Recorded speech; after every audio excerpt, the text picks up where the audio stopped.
Basi kipekee sana nipende kumshukuru Mwenyezi Mungu kwa nafasi hii aliyotupatia mimi na viongozi wenzangu wanawake. Lakini pia niwashukuru sana waandishi wa habari kwa kuitikia wito.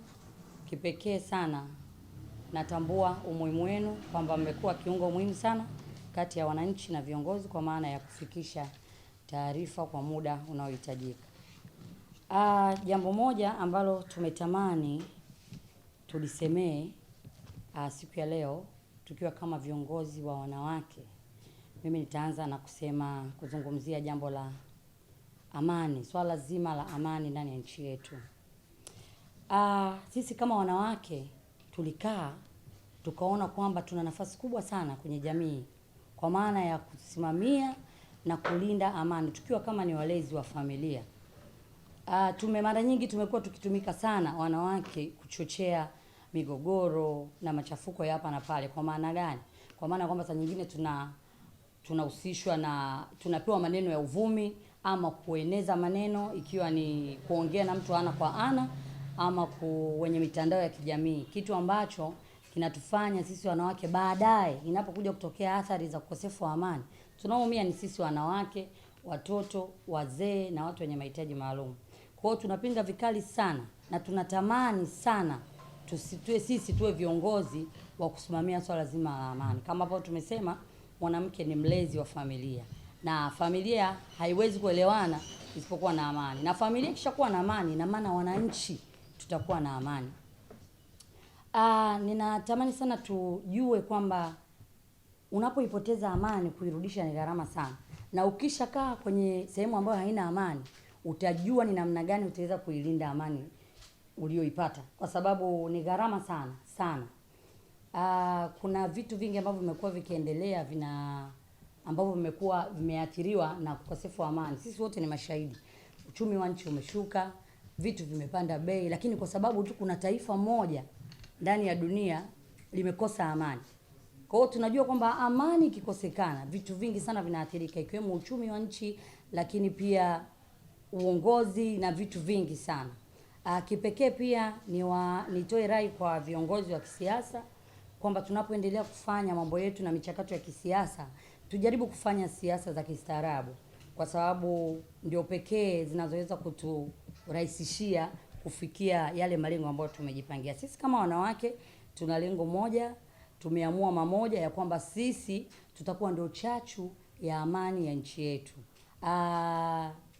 Nitakuwa mchoyo wa fadhila nisipomshukuru Rais wa Jamhuri ya Muungano wa Tanzania Dr. Samia Suluhu Hassan. Tumemuona namna gani amepambana ili kuidumisha amani ya nchi yetu, yeye kama mama, na tuna kila sababu ya kulishukuru hilo kutoka kwake, kwa sababu kama isingelikuwa amesimamia swala zima la amani, nafikiri hata sisi tusingekuwepo hapa leo tunazungumza.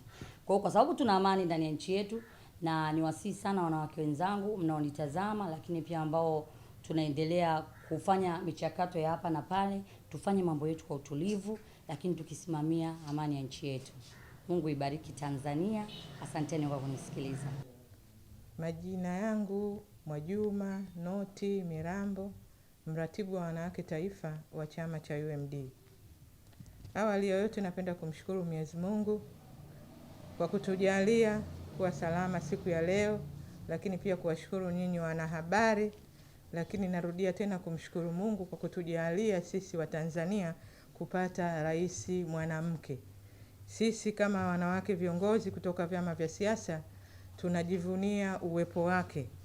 Tunapenda kutoa pongezi kwake kwa jinsi anavyozitenda kazi zake kwa weledi. Mheshimiwa Daktari Amiri Jeshi Mkuu Samia Suluhu Hassan ameweza kusimamia vizuri amani ya nchi yetu katika shughuli mbalimbali, katika maeneo mbalimbali, na kwa upande wetu sisi wanasiasa tunaona juhudi kubwa anazozifanya kuhakikisha tunakuwa taifa ambalo tuna umoja, tuna mshikamano na tuna ustawi mkubwa. Sisi viongozi wanawake kutoka majukwaa ya wanawake kwenye vyama vya siasa tunapenda kuchukua nafasi hii kumpongeza na kumtia moyo kwa kazi anayoifanya, na tunampongeza. Kwa nini? Sisi tunatoka kwenye vyama vya siasa na sasa tuko kwenye chaguzi ndogo za marudio. Nyinyi waandishi wa habari ni mashahidi, tunazo kata na jimbo la Isimani tunaendelea na mchakato wa uchaguzi, na sasa tuko kwenye kipindi cha kampeni. Kampeni zinakwenda vizuri, hakuna kesi kwenye maadili, hakuna kugombania viwanja, hakuna kupigana, hakuna kutukanana. Hii ni ishara nzuri kwetu sisi kwamba rais aliyepo madarakani anafanya kazi zake vizuri na idara inayotusimamia inatenda kazi zake vizuri. Hivyo leo tumeamua tuchukue fursa hii kumshukuru na kumpongeza na kumtia moyo, kwa sababu sisi ni mashahidi wote, tunaiona Tanzania iko salama pamoja na hali zote za kidunia. Lakini pia tunaweza kufanya siasa zetu kwa uhuru. Tumeshuhudia sasa vyama vya siasa vinafanya mikutano. Tena ni vyama ambavyo vinajiita vyama vikubwa. Vinafanya mikutano kwa uhuru, vinazungumza yale ambayo wanayaona yanawafaa kuzungumza. Hii ni ishara kubwa kuna ukomavu mkubwa wa demokrasia Tanzania. Hivyo kupitia jukwaa hili la wanawake kutoka vitengo vya wanawake ndani ya vyama, tumeona si vyema kukaa kimya. Leo tuwaite waandishi wa habari tuzungumze haya. Lakini pia sisi kama viongozi wanawake kutoka vyama vya siasa tunamshukuru Mheshimiwa Rais kwa hatua mbalimbali alizozichukua katika yale ambayo sisi tulikuwa tunayasema kwenye majukwaa yetu. Tumeona sasa serikali inachukua jitihada kuhakikisha inapunguza wimbi la ukosefu wa ajira kwa vijana. Tumeona jitihada zikichukuliwa kuangalia fursa ndani ya nchi lakini na nje ya nchi. Na mheshimiwa amekuwa ni kiongozi ambaye anaonyesha njia kwamba fursa zipo, aliyowapa dhamana sasa wanao wajibu wa kusimamia vijana wetu wanapata hizo fursa za ajira ndani ya nchi yetu lakini pia nje ya nchi yetu. Lakini pia tumeona jitihada za serikali zinazofanyika. Jana tumemwona naibu waziri wa habari na michezo akiongea bungeni kwamba kuna shule za vipaji zinajengwa Tanzania nzima, lakini kwa kuanzia nafikiri kama sijakosea ni shule 7 au 8 zinaanza kujengwa. Hii ni ishara nzuri katika kuondoa hizo changamoto za ajira. Michezo sasa ni ajira. Kwa hiyo tutakapokuwa na shule ambazo zitakuwa zinasimamia mitaala na kuwasimamia vizuri vijana wetu katika vipawa vyao, tunaamini Tanzania ijayo vijana wetu watakuwa wanaweza kujiajiri, wanaweza pia kuajirika. Hivi sisi kama viongozi wanawake kutoka vyama vya siasa, kutoka majukwaa ya wanawake, tunachukua fursa hii kumtia moyo Amiri Jeshi wetu mkuu, Rais wetu wa Jamhuri ya Muungano wa Tanzania, Daktari Samia Suluhu Hassan, kwamba sisi tuko pamoja na yeye. Sisi tutaanguka na yeye, tutainuka naye. Tunamuomba aendelee kusimamia, aendelee kuwasimamia waliokuwa kwenye dhamana ya kusimamia yale maono mazuri wanayoyataka.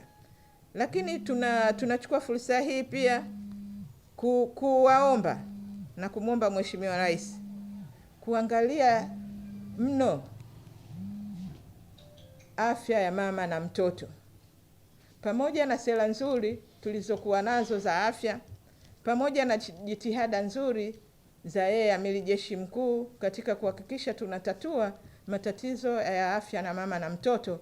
Lakini bado huko chini sisi ni wazazi, tunaona bado changamoto huko chini bado zipo katika mahospitali yetu, katika zahanati zetu. Kwa hiyo tunamuomba Mheshimiwa Rais na waliopewa dhamana kwa upande wa afya wachukue jitihada za maksudi, waende na maoni na maono ya Mheshimiwa Rais kuhakikisha mama anaposhika ujauzito na mtoto atakapokuwa amepatikana waweze kupata haki zao za kimsingi, kwani katiba yetu ya Jamhuri ya Muungano wa Tanzania imeeleza wazi haki za kupata huduma za afya.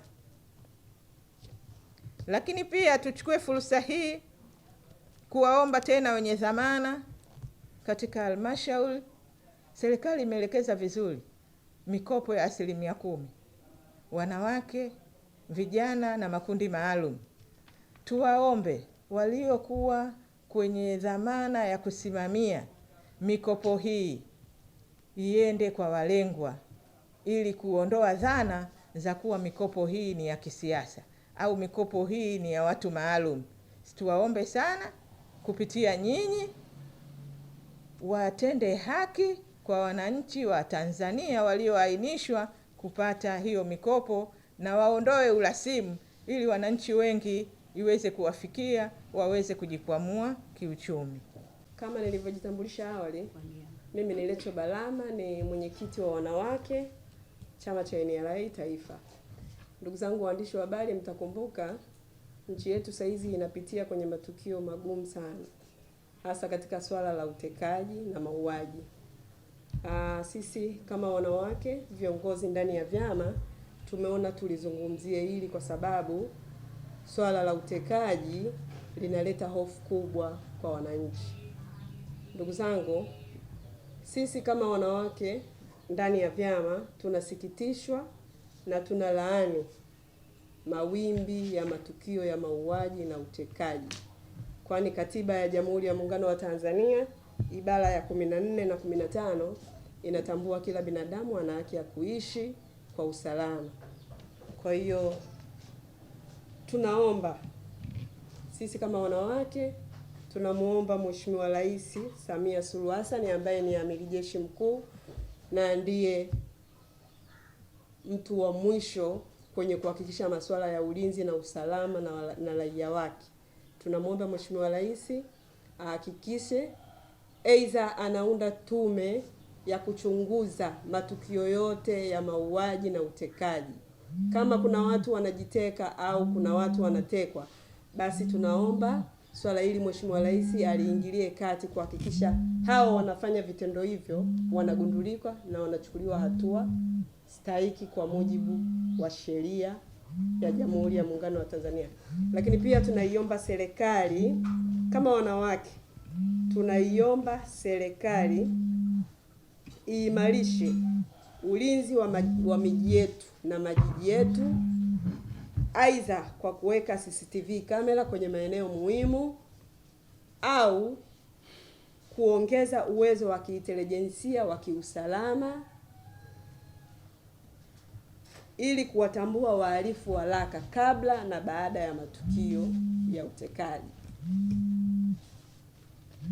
Mheshimiwa Rais, amani ya Tanzania ni tunu yetu wa Tanzania. Kwa hiyo tunaomba tusiruhusu vikundi vyovyote vya uhalifu vijitokeze na kufanya uhalifu. Vinatutia hofu sisi kama wanawake.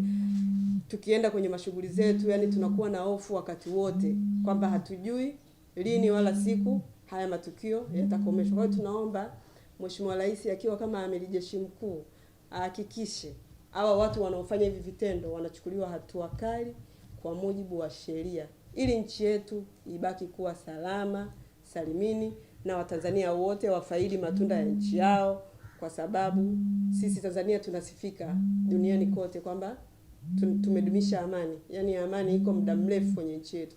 Kwa tunaomba hiyo tunu ya amani iendelee kuwepo ili shughuli zetu za maendeleo ziendelee kufanya kazi kwa ajili ya wananchi wote. Aidha, sisi wanawake viongozi ndani ya vyama tuna imani na mamlaka ya Mheshimiwa Rais Samia kwamba anafanya kazi vizuri, anatekeleza majukumu yake vizuri, lakini tunaomba na walio chini yake wasimwangushe Rais wa Jamhuri ya Muungano wa Tanzania, kwa sababu amewaamini na amewapa dhamana ya kusimamia kile ambacho Mheshimiwa Rais anatekeleza kwa mujibu wa sheria. Kwa hiyo tunaomba sana, tunasisitiza sana serikali, tunasisitiza sana vyombo vya dola vihakikishe ulinzi na usalama kwa kila Mtanzania na mali zake. Asanteni sana. Naitwa Salama Juma Hussein, mwenyekiti wa wanawake kitengo cha wanawake taifa CCK. Mimi sintaongea mengi, nilipenda tu kusisitiza kwa huyu msemaji aliyetoka kwamba serikali kwa ujumla ina vyombo vingi vya intelijensia. Nina uhakika na nina imani kabisa kwamba ili swala wakilifanyia kazi la watekaji watawajua na watawakamata, kwa sababu wengine huwa wanatambulika kwamba fulani na fulani wamefanya hiki. Kwa hiyo serikali ilifanyie kazi hili, kwa sababu hili kazi linatupa hofu. Mtu unaenda kwenye shughuli zako, labda shughuli zinaisha saa 4, unaamua kukimbia mapema kurudi nyumbani kwa kuhofia. Hii inaturudisha nyuma kimaendeleo na maendeleo ya taifa kwa ujumla.